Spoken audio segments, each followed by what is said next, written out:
Hello everyone, कैसे हैं आप सभी। स्वागत है आप सभी का आपके अपने यूट्यूब चैनल बीरे स्टडी पॉइंट पर। तो आज की इस वीडियो में हम बात करने वाले हैं पर्सपेक्टिव्स ऑन पब्लिक एडमिनिस्ट्रेशन के बारे में, जिसे हिंदी में लोक प्रशासन के परिप्रेक्ष्य भी कहा जाता है। तो आज की ये वीडियो बीए प्रोग्राम के 6 सेमेस्टर के स्टूडेंट्स और बीए पॉलिटिकल साइंस के 2nd सेमेस्टर के स्टूडेंट्स के लिए काफ़ी ज़्यादा इंपॉर्टेंट होने वाली है, क्योंकि आज की इस वीडियो में मैं आपको इस सब्जेक्ट के मोस्ट इंपॉर्टेंट क्वेश्चंस बताऊंगा जो कि आपको आपके एग्जाम में देखने को मिलेंगे। तो इट डजेंट मैटर आप जिस भी सेमेस्टर में हो, अगर आपके पास ये सब्जेक्ट है तो आज की ये वीडियो आपके लिए काफ़ी ज़्यादा यूजफुल होने वाली है, क्योंकि आज की इस वीडियो में मैं आपको जो क्वेश्चंस बताऊंगा, जो कंसेप्ट बताऊंगा, वो आपको डिट्टो आपके एग्जाम में देखने को मिलेंगे। और जो क्वेश्चन मैं आपको बता रहा हूँ, अगर आपने उन क्वेश्चन आंसर को अच्छे से प्रिपेयर कर लिया तो आपके एग्जाम में वही सेम क्वेश्चन आपको देखने को मिलने वाले हैं। और मैं आपको बताना चाहूँगा कि आज की ये वीडियो हिंदी मीडियम के साथ साथ इंग्लिश मीडियम वाले स्टूडेंट्स के लिए भी काफ़ी ज़्यादा इंपॉर्टेंट होने वाली है, क्योंकि आज की इस वीडियो में मैं आपको हिंदी और इंग्लिश दोनों मीडियम में ही कंटेंट को प्रोवाइड करने वाला हूँ। एंड एज यू नो, हम अपनी वीडियो में आपको सिर्फ और सिर्फ इंपॉर्टेंट कंटेंट ही पढ़ाते हैं, जो कि आपके एग्जाम के पॉइंट ऑफ व्यू से काफ़ी ज़्यादा इंपॉर्टेंट होते हैं। बेसिकली जिन टॉपिक्स से आपके एग्जाम में क्वेश्चन पूछे जाते हैं। तो आज की इस वीडियो में मैं आपको जो क्वेश्चन बताने वाला हूँ, वो सेम क्वेश्चन आपको आपके एग्जाम में देखने को मिलेंगे, ये मेरी गारंटी है। तो बिना टाइम वेस्ट करते हुए बढ़ते अपने वीडियो की तरफ। तो सबसे पहले हम इस सब्जेक्ट के सिलेबस के बारे में बात करते हैं। तो मैं आपको बता दूं कि सिलेबस के अंदर टोटल आपको 4 यूनिट्स पढ़नी है। तो पहली यूनिट है public administration as a discipline, यानी कि लोक प्रशासन एक अनुशासन के रूप में। तो इस यूनिट के अंदर बेसिकली आपको ये जानने को मिलेगा कि किस तरीके से लोक प्रशासन की उत्पत्ति हुई और किस तरीके से इसका धीरे धीरे विकास हुआ। और इसके साथ ही आपको ये भी जानने को मिलेगा कि कौटिल्य का लोक प्रशासन की उत्पत्ति में विकास में कितना महत्वपूर्ण योगदान था, क्योंकि आप जानते ही हैं कि कौटिल्य वो पहले व्यक्ति थे जिन्होंने लोक प्रशासन के बारे में सबसे पहले बताया था। और आप ये भी जानते हैं कि कौटिल्य ने अपनी एक पुस्तक लिखी थी जिसका नाम था अर्थशास्त्र, जिसके अंदर उन्होंने सबसे पहले लोक प्रशासन यानी कि पब्लिक एडमिनिस्ट्रेशन के बारे में बताया था। तो इसीलिए लोक प्रशासन के विकास में कौटिल्य का काफ़ी ज़्यादा इंपॉर्टेंट रोल माना जाता है। इसके साथ ही आपको ये भी पढ़ना है कि लोक प्रशासन का महत्व क्या है, ये क्यों इम्पोर्टेंट है। तो इन्हीं सभी चीज़ों को आपको यूनिट नंबर 1 में पढ़ने को मिलेगा।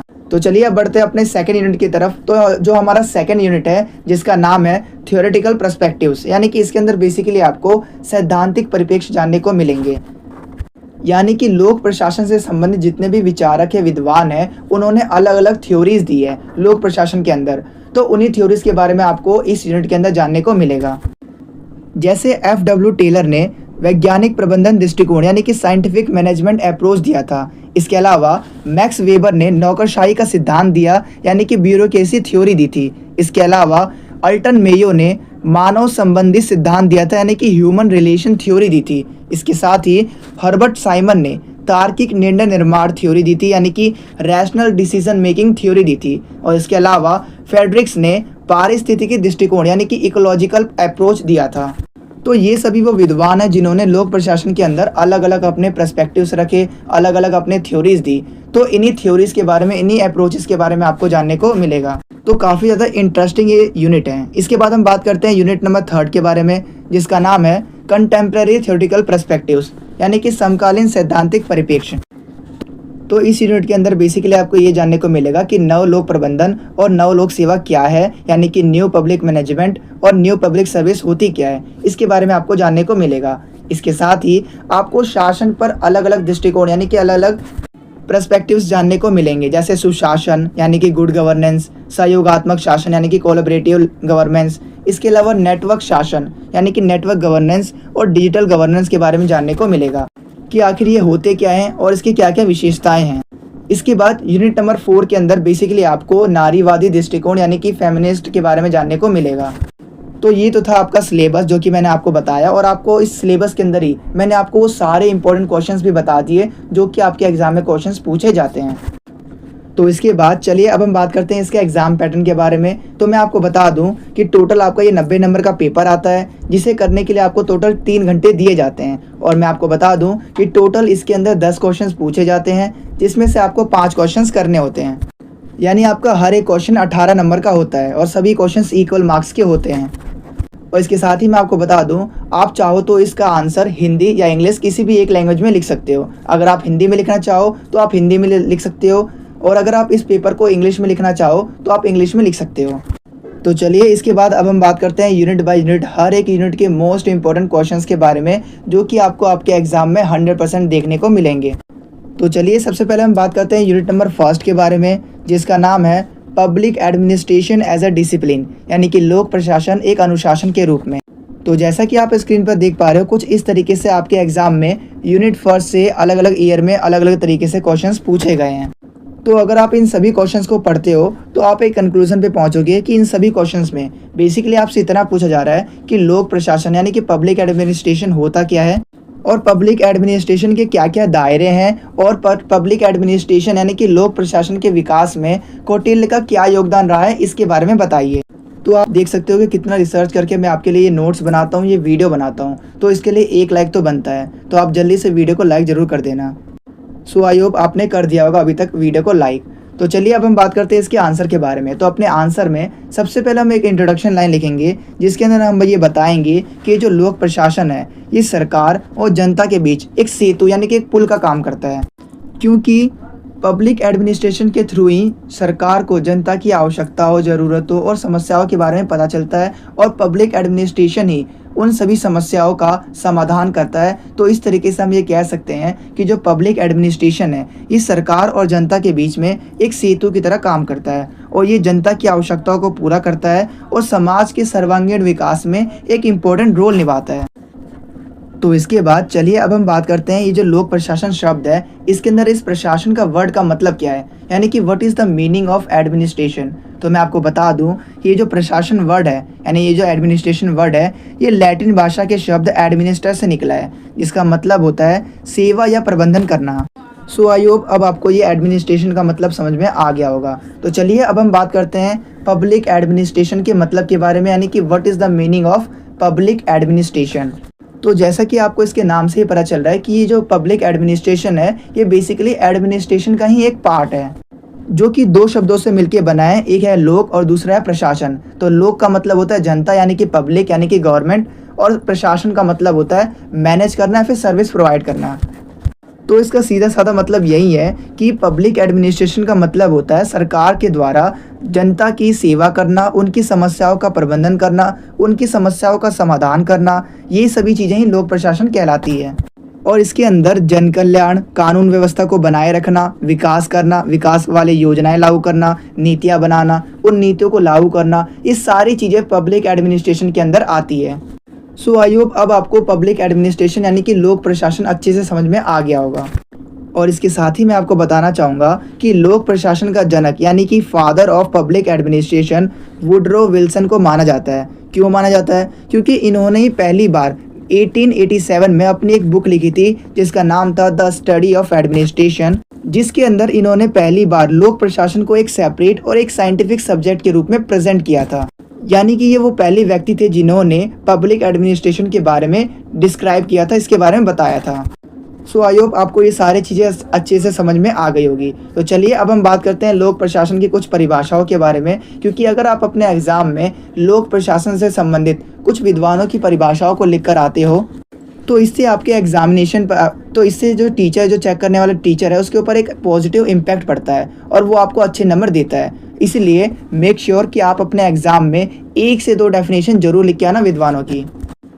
तो चलिए विद्वानों के द्वारा दी गई लोक प्रशासन को लेकर जो डेफिनेशंस है, उनमें से 1 से 2 विद्वानों की डेफिनेशंस को देखते हैं। तो सबसे पहले हम बात करेंगे लूथर गुलिक के बारे में। तो मैं आपको बता दूं कि इनके अकॉर्डिंग लोक प्रशासन का जो मेन वर्क है, जो मेन काम है, वो सरकार की नीतियों को लागू करना, यानी कि सरकार की पॉलिसीज़ को इम्प्लीमेंट करना, और प्रशासनिक तंत्र यानी जो एडमिनिस्ट्रेटिव सिस्टम है उसको मैनेज करना है, उसको व्यवस्थित करना है। इसके बाद जो हमारे अगले विद्वान आते हैं जिनका नाम है एल.डी. वाइट। तो इनके अकॉर्डिंग लोक प्रशासन यानी कि पब्लिक एडमिनिस्ट्रेशन वो प्रोसेस है जिसके माध्यम से जो सरकार होती है वो सार्वजनिक नीतियों को, यानी कि जो पब्लिक पॉलिसीज़ होती है, उसको प्रैक्टिकल लाइफ में लाती है और सरकार अपने उद्देश्यों को पूरा करती है। इसके बाद जो अगले विद्वान आते हैं जिनका नाम है मार्शल ई डिमॉक। इनके अकॉर्डिंग लोक प्रशासन समाज के लक्ष्य को प्राप्त करने का एक माध्यम, एक साधन है। तो आप यहाँ पर देख सकते हो कि यहाँ पर 2 से 4 मैंने यहाँ पर डेफिनेशन लिख रखी है। तो आप अपने एग्जाम में कम से कम 1 से 2 डेफिनेशन तो जरूर लिख के आना, क्योंकि जब आप अपने एग्जाम में विद्वानों की भी डेफिनेशन को शामिल करते हो तो इससे एग्जामिनर पर एक अच्छा इंप्रेशन बनता है और वो आपको एग्जाम में अच्छे मार्क्स देता है। तो चलिए इसके बाद अब हम बात करते हैं लोक प्रशासन के दायरे के बारे में, यानी कि स्कोप ऑफ पब्लिक एडमिनिस्ट्रेशन के बारे में। तो मैं आपको बता दूं कि जो लोक प्रशासन का जो दायरा है वो बहुत ज़्यादा व्यापक है। यानी कि बेसिकली मैं आपको बता दूं कि दायरे का मतलब होता है कि आखिर लोक प्रशासन के अंदर क्या क्या चीज़ें शामिल हैं। तो मैं आपको बता दूं कि लोक प्रशासन का जो दायरा है वो बहुत ही ज़्यादा व्यापक है, यानी कि बहुत ज़्यादा वाइड है, और ये सरकार की सभी गतिविधियों को इसके अंदर शामिल किया जाता है। तो चलिए अब हम बात करते हैं लोक प्रशासन के अलग अलग दायरों के बारे में। तो इसमें सबसे पहला दायरा है आपका नीतियों का निर्माण और क्रियान्वयन, यानी कि पॉलिसी फॉर्मेशन एंड इम्प्लीमेंटेशन। तो मैं आपको बता दूं कि लोक प्रशासन के अंतर्गत बेसिकली पॉलिसीज़ को बनाई जाती है और उसे इम्प्लीमेंट किया जाता है, और ये इंश्योर किया जाता है कि गवर्नमेंट के द्वारा जो भी पॉलिसीज़ बनाई जा रही है वो जनता तक ईजिली पहुँचे और उन योजनाओं का लाभ सभी को मिल सके। तो ये था पब्लिक एडमिनिस्ट्रेशन का पहला दायरा, यानी कि पहला स्कोप। तो इसके बाद अब हम बात करते हैं इसके दूसरे दायरे के बारे में, जो कि है प्रशासनिक संगठन, यानी कि एडमिनिस्ट्रेटिव ऑर्गेनाइजेशन। तो मैं आपको बता दूं कि इस पब्लिक एडमिनिस्ट्रेशन के अंदर बहुत सारे मंत्रालय, विभाग, निगम और सरकारी संस्थाएं शामिल होती है, और ये सभी आपस में मिलकर प्रशासनिक तंत्र को सही तरीके से चलाने में, सही तरीके से वर्क करने में, मैनेजमेंट करने में काफ़ी इंपॉर्टेंट रोल निभाते हैं, जो कि लोक प्रशासन का एक प्रमुख दायरा भी है। इसके बाद अब हम बात करते हैं इसके तीसरे दायरे के बारे में। तो इसका जो तीसरा दायरा है वो है वित्तीय प्रशासन, यानी कि फाइनेंशियल एडमिनिस्ट्रेशन। तो मैं आपको बता दूं कि इसमें बजट बनाना, कर संग्रहण करना यानी कि टैक्स कलेक्ट करना, और सार्वजनिक धन का सही तरीके से यूज़ करना, इंश्योर करना, ये सारी चीज़ें इसके अंदर शामिल होती है।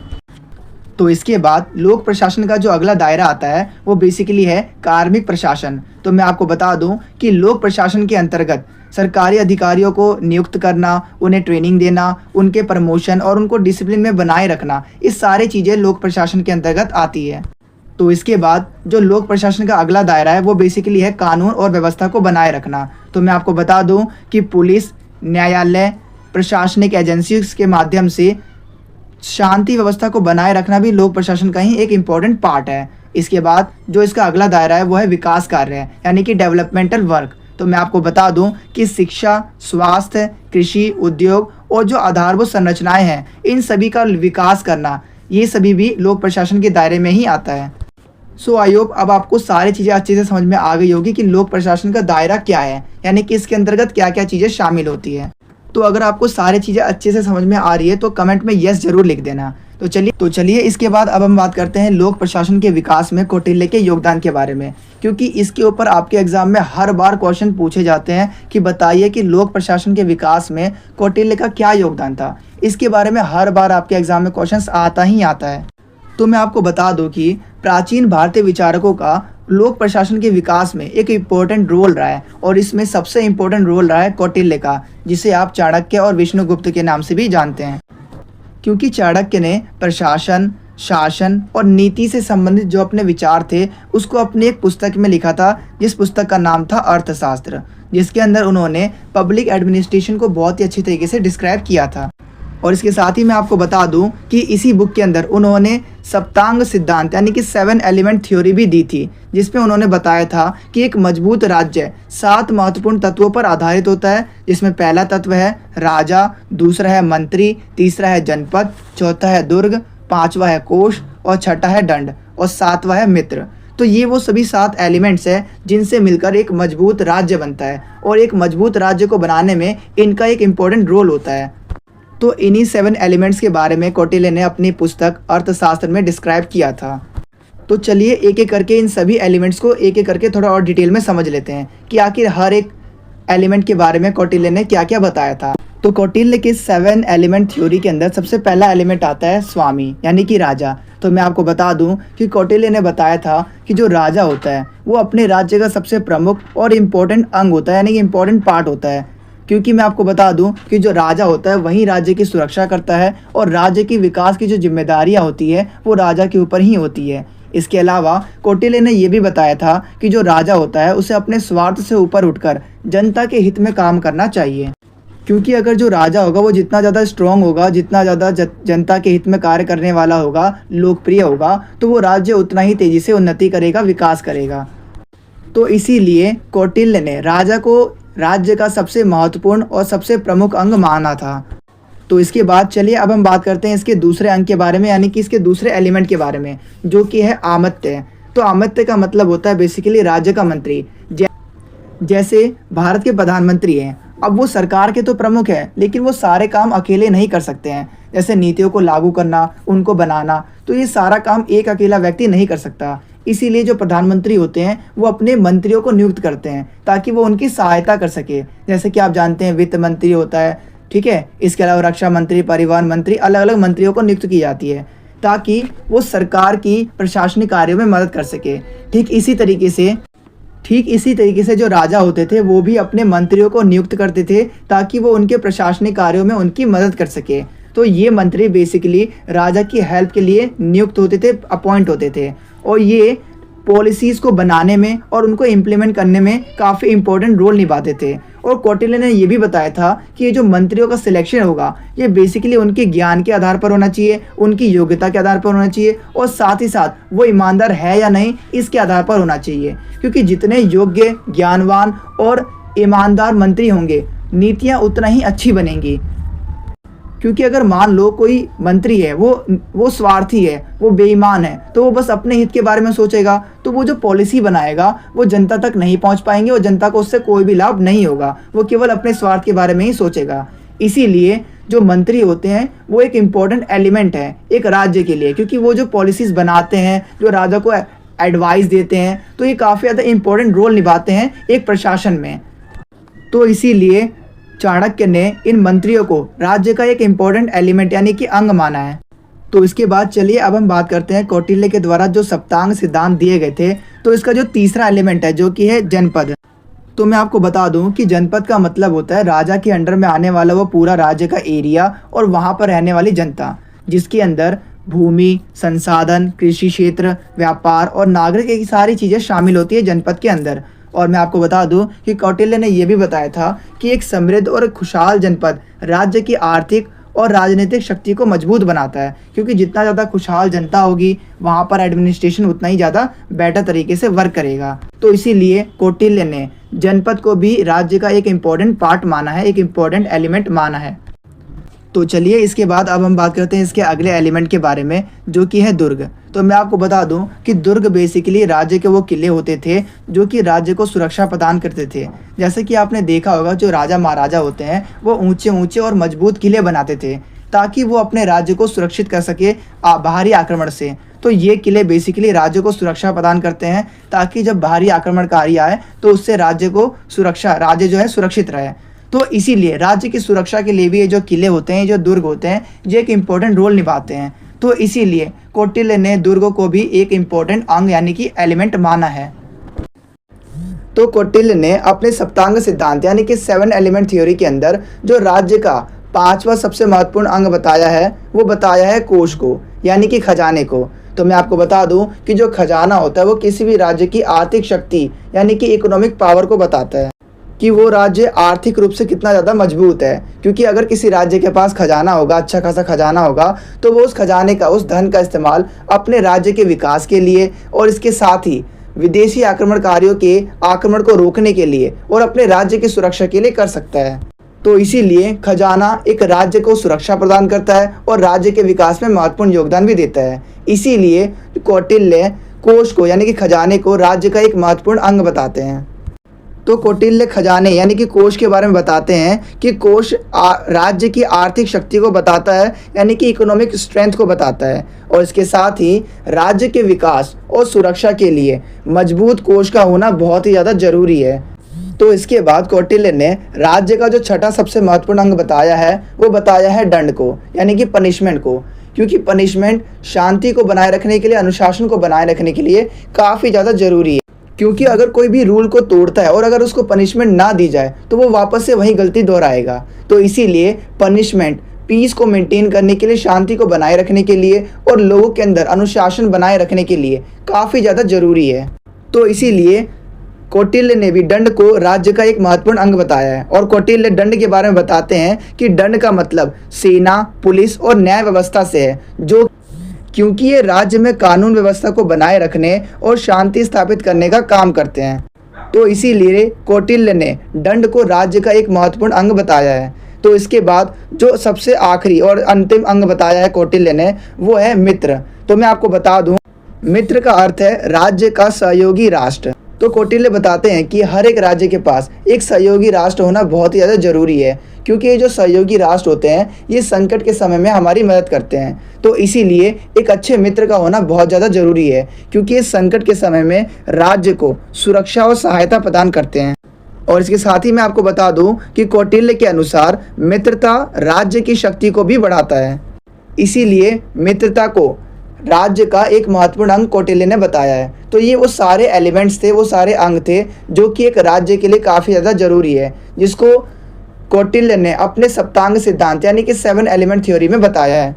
सो आई होप आपको सारे के सारे एलिमेंट अच्छे से समझ में आ गए होंगे।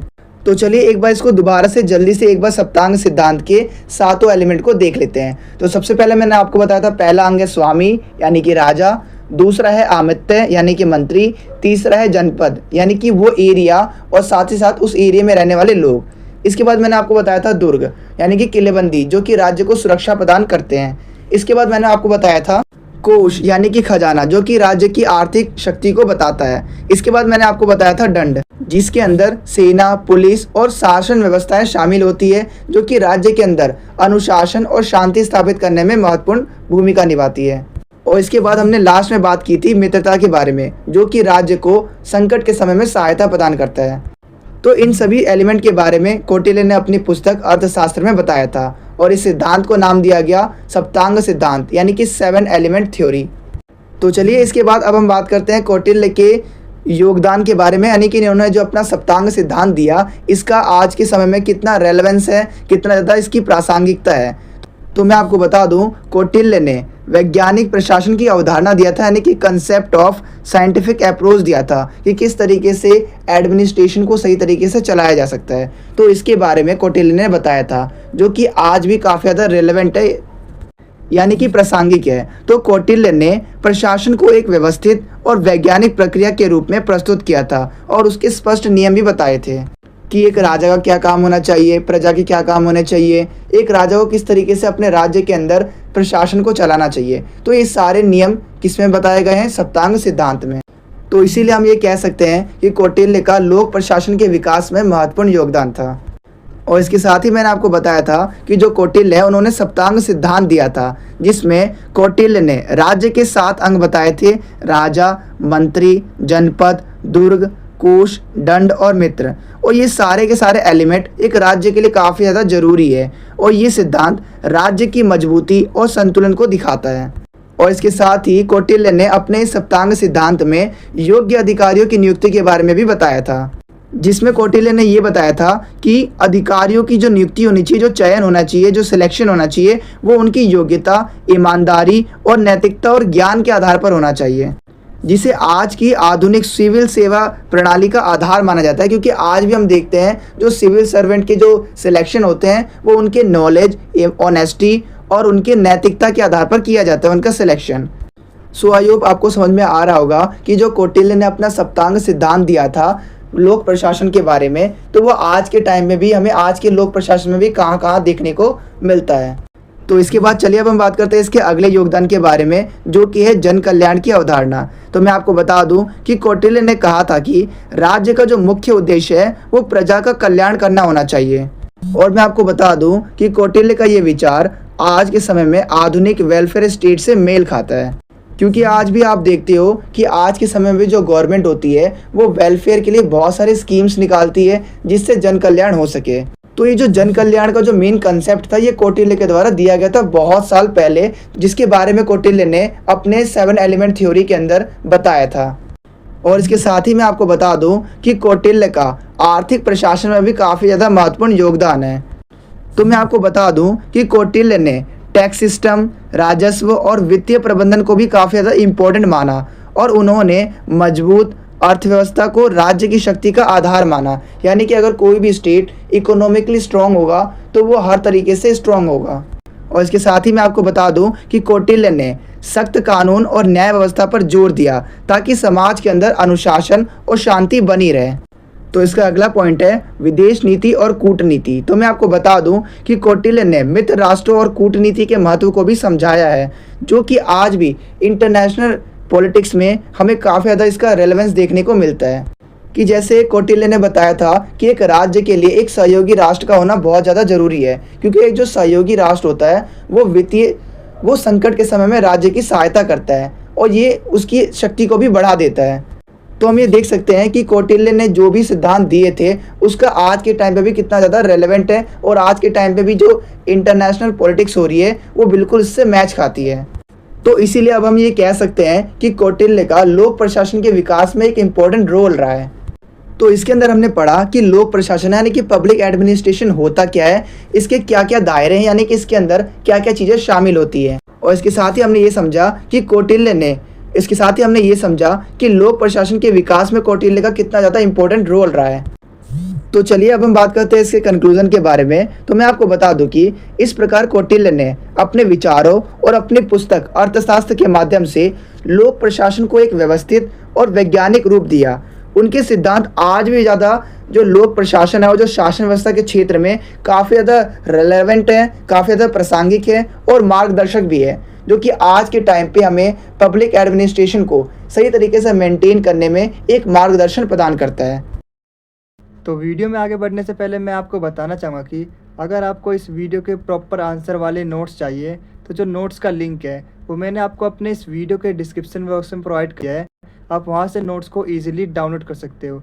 जैसे ही आप हमारे नोट्स को डाउनलोड करते हो, सबसे ऊपर आपको यहाँ शो होगा सब्जेक्ट का नेम, और उसके जस्ट नीचे यहाँ पर मैंने आप सभी के लिए प्रोवाइड किया है हमारा टेलीग्राम चैनल का लिंक, व्हाट्सएप चैनल का लिंक और हमारी वेबसाइट का लिंक। तो मैं आपको बताना चाहूँगा कि आपको व्हाट्सएप और टेलीग्राम को ज़रूर से ज्वाइन कर लेना है, जिससे कि एसओएल से रिलेटेड जो भी अपडेट आए वो सबसे पहले आप तक पहुँचे। और इसके अलावा अगर आप सभी हमारे नोट्स को डाउनलोड करना चाहते हो तो इसके लिए आप हमारी वेबसाइट पर जा सकते हो, और आपको जिस भी सेमेस्टर का नोट्स डाउनलोड करना है आप इजीली वहाँ से डाउनलोड कर सकते हो। तो जैसे कि आप देख सकते हो, सबसे पहले हमने आपको प्रोवाइड किया है आपका लेटेस्ट सिलेबस। इसके बाद हमने यहाँ पर आपको प्रोवाइड किया है एग्ज़ाम पैटर्न, जिससे कि आपको ये नॉलेज हो सके कितने नंबर का पेपर आता है, आपको कितने क्वेश्चन अटैम्प्ट करने होते हैं, किस मीडियम में आपको अटैम्प्ट करना होता है। ये सारी की सारी इन्फॉर्मेशन यहाँ पर आपको मिलने वाली है। और इसके बाद जैसा कि आप देख सकते हो यूनिट बाय यूनिट, हर एक यूनिट के मोस्ट इम्पोर्टेंट क्वेश्चंस। और मैं आपको बताना चाहूँगा कि ये वो सभी क्वेश्चंस हैं जो कि अभी तक आपके एग्ज़ाम में अलग अलग ईयर में अलग अलग तरीके से पूछे गए हैं।